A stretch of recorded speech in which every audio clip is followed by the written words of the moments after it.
اعوذ باللہ من الشیطان الرجیم بسم اللہ الرحمن الرحیم۔ دوستو، جب تک ایک مسلمان رسول اللہ صلی اللہ علیہ وآلہ وسلم اور اہل بیت پر ایمان نہ لے آئے تو اس وقت تک وہ مسلمان نہیں کہلا سکتا۔ اللہ پاک کے آخری نبی حضرت محمد صلی اللہ علیہ وآلہ وسلم کا فرمان ہے کہ میں علم کا شہر ہوں اور علی اس کا دروازہ ہے۔ حضرت حذیفہ بن اسید غفاری رضی اللہ تعالی عنہ سے مروی ہے کہ رسول اللہ صلی اللہ علیہ وآلہ وسلم کا فرمان ہے کہ اے لوگو، مجھے اللہ تعالیٰ کی ذات سے خبر ملی ہے کہ خدا باری تعالیٰ نے ہر نبی کو مجھ سے پہلے لمبی عمریں عطا فرمائی ہیں، لیکن میں بہت ہی جلد اس دنیا سے پردہ فرمانے والا ہوں۔ مجھے بہت ہی جلد اللہ پاک اپنے پاس بلا لے گا۔ میں اللہ پاک کی خوشنودی پر راضی ہوں۔ مجھے اللہ تعالیٰ سوال کرے گا کہ جس مقصد کے لیے آپ کو دنیا میں بھیجا گیا تھا، کیا آپ اپنی ذمہ داری بخوبی نبھا آئے ہیں؟ اور میرے بارے میں آپ سب سے بھی آخرت کے دن سوال کیا جائے گا۔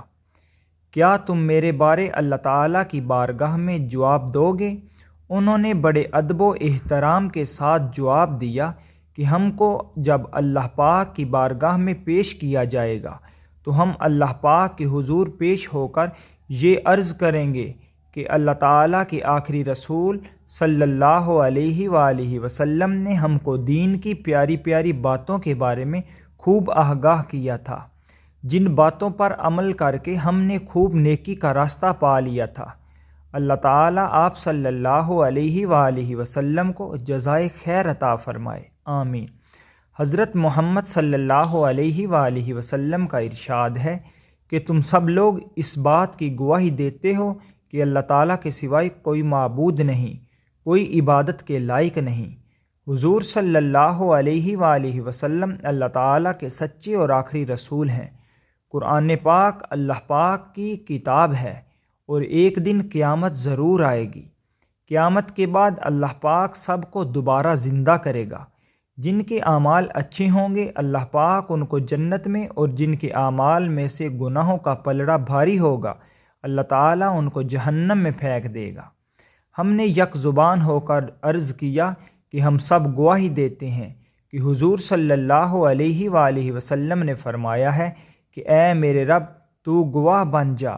اس کے بعد رسول اللہ صلی اللہ علیہ وآلہ وسلم نے فرمایا، اے میری امت کے لوگوں، اللہ پاک میرا مولا ہے۔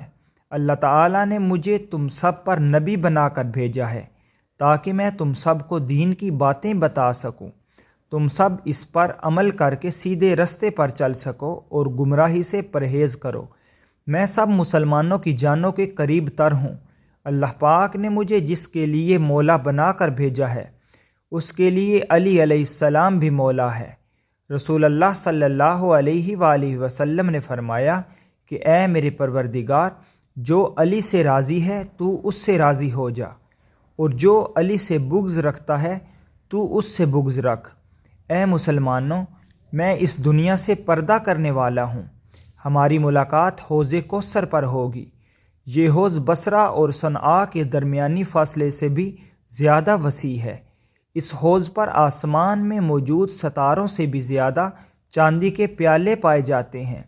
جب تم میرے پاس تشریف لاؤ گے تو میں تم میں سے دو اہم چیزوں کے بارے میں دریافت کروں گا۔ پہلی چیز تو یہ ہوگی کہ تم لوگ میرے اس دنیا سے پردہ کر جانے کے بعد قرآن پاک، اور دوسری چیز تم اہل بیت اطہار اور صحابہ کرام کو مضبوطی سے تھام لو گے تو تم کبھی بھی گمراہ نہیں ہوگے۔ یہ دونوں چیزیں کبھی بھی حق کا دامن نہیں چھوڑیں گی۔ یہ چیزیں مجھے حوض کوثر پر بھی ملیں گی۔ اس حدیث کو امام طبرانی نے المعجم الکبیر میں روایت کیا ہے۔ مولا علی علیہ السلام نے اپنے علم سے بہت سے ایسے فیصلوں کو حل کر دیا تھا جن کو حل کرنا مشکل ہی نہیں بلکہ دنیا والوں کے لیے تقریباً ناممکن تھا۔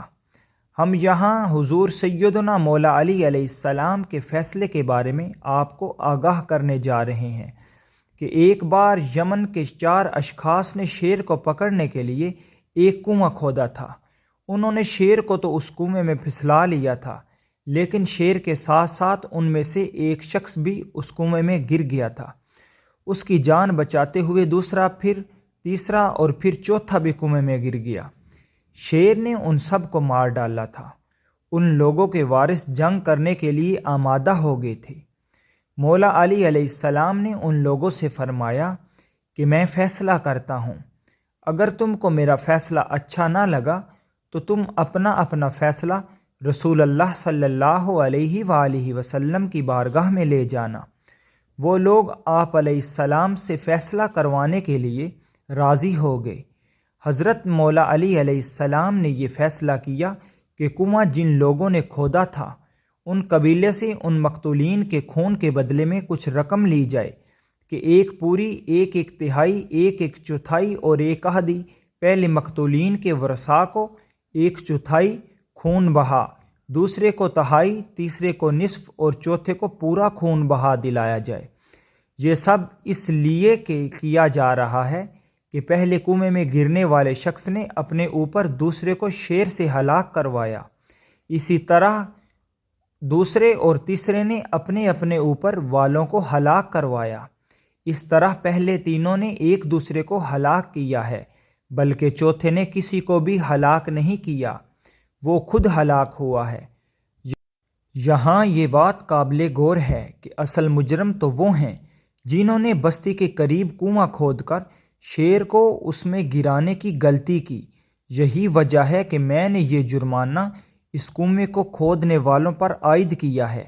پہلا بندہ تو اتفاقاً کنویں میں گرا تھا، پھر اس نے دوسرے نے تیسرے اور تیسرے نے چوتھے کو بھی کنویں میں کھینچا تھا، اس لیے پہلے کا سب سے زیادہ اور چوتھے کا سب سے کم قصور ہے۔ پہلے شخص نے دوسرے شخص کو اتفاقاً کھینچا کہ شاید میری جان بچ جائے، جبکہ دوسرے نے تیسرے اور تیسرے نے چوتھے کو جان بوجھ کر کھینچا تھا۔ چوتھائی پہلے شخص نے دوسرے کو بالمقصد اپنی طرف کھینچا تاکہ میری جان بچ جائے۔ اس شخص کو سوچنے کا وقت ہی بہت کم ملا تھا، اس لیے پہلے کے مقابلے میں دوسرے میں اتفاق کا عنصر کم اور قصد کا عنصر زیادہ پایا جاتا ہے۔ یہی وجہ ہے کہ وہ تہائی جرمانہ دینے کا مستحق ٹھہرتا ہے۔ دوسرے شخص کو پہلے شخص کی نسبت زیادہ سوچنے کا موقع ملا تھا، لیکن اس کے باوجود بھی اس نے تیسرے کو اپنی طرف کھینچا تھا، اس لیے اس کو نصف ادا کرنا پڑے گا۔ تیسرے بندے کو سب سے زیادہ سوچنے کا موقع مل گیا تھا، اس لیے تیسرے بندے نے چوتھے بندے کو جان بوجھ کر کنویں میں کھینچا تھا، اس لیے وہ پہلے سے زیادہ قصوروار ٹھہرایا جاتا ہے، جبکہ چوتھے نے کسی کو بھی نہیں گرایا، اس لیے وہ بے قصور ثابت ہوا ہے۔ وہ لوگ مولا علی علیہ السلام کے اس فیصلے پر راضی نہ ہوئے تھے اور انہوں نے حجت الوداع کے موقع پر اس فیصلے کو رسول اللہ صلی اللہ علیہ وآلہ وسلم کے سامنے رکھ دیا۔